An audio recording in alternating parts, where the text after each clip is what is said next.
Birleşken Devletler Teşkilatı Baş katibi Antonio Guterres'ning Xitoy ziyarati jarayonida Xitoy doiralari bilan ko'rishganda Sharqiy Turkistondagi kishilik huquq tajovuzchilarini tilga olganligini bildirdi.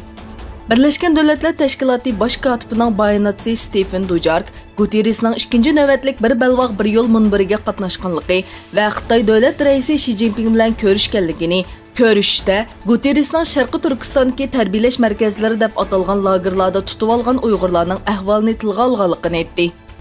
U Xi Jinping bilan bo'lgan ko'rishning samimiy va durust bo'lganligini va kishilik huquqqa hurmat qilishning ta'kidlanganligini bildirdi. Sharqiy Turkistonda 2017 yildan buyon izdirki bo'lmagan 40 nafar Uyg'ur ayolning yig'ilish lagerlarida ekanligi o'tirg'i chiqdi. Yevropa xabarlari to'rining xabarda lagerdan qo'yib berilgan ayollarning cho'shqi go'shi yeyishga va aroq ichishga majburlanganligi bildirildi. Hurlikka erishgan ayollarning pokistonlik yo'ldoshlari ayollarining islomiy hayotdan butunlay yiroqlashtirilgandan keyin qo'yib berilganligini bildirdi. Bu ayollar uylariga qaytgan bo'lsa-mu, lekin ularning yo'ldoshlari ayollarining burunqidek emasligini, yig'ilish lagerdagi ishlar ayollarni butunlay o'zgartirib o'tganligini aytdi. Venezuelada armiyadan ayrılgan ba'zi askarlar Guaidoning tarafiga o'tdi. Urush aeroplanlari poytaxt Caracas va hukumat binosi ustida past uchdi. Askarlar strategik nuqtalarni taqashga boshladi. Venezuela telegraf ministri bir harbiy o'zgarish urinishi bo'lganligini bildirdi. Venezuela parlament raisi Guaido 24 o'lkada xalq ko'chaga chiqdi. Bu chekinish yo'q bir yo'l. Kelgusi bizningdir. Xalq va armiya hukumatning talon-tarojini to'xtatish uchun jam bo'ldi dedi.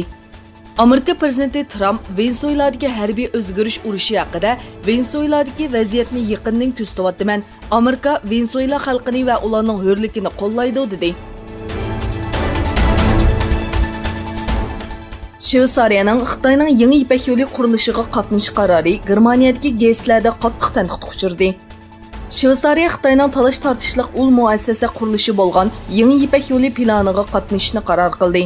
Shveysariya prezidenti Maurer Beijingda Xi Jinping tarafidan davlat ziyofati bilan kutib olindi. Bu jarayonda ikki davlat orasida memorandum imzolandi. Shveysariyaning bu qarori Germaniya gazetlarining keskin tanqidlarga uchirdi. Janubiy Germaniya gazeti bu qarorni Shveysariyaning iqtidorsizligi deb qaradi.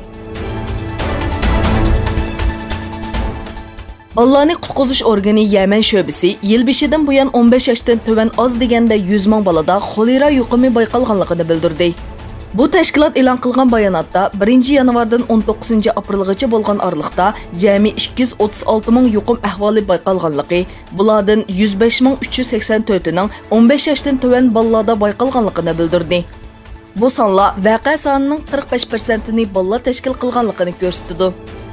Shundaqla yana o'tgan yilning o'xshash mezgildagiga qaraganda 9 esa oshganligini o'ttirib qo'ydi.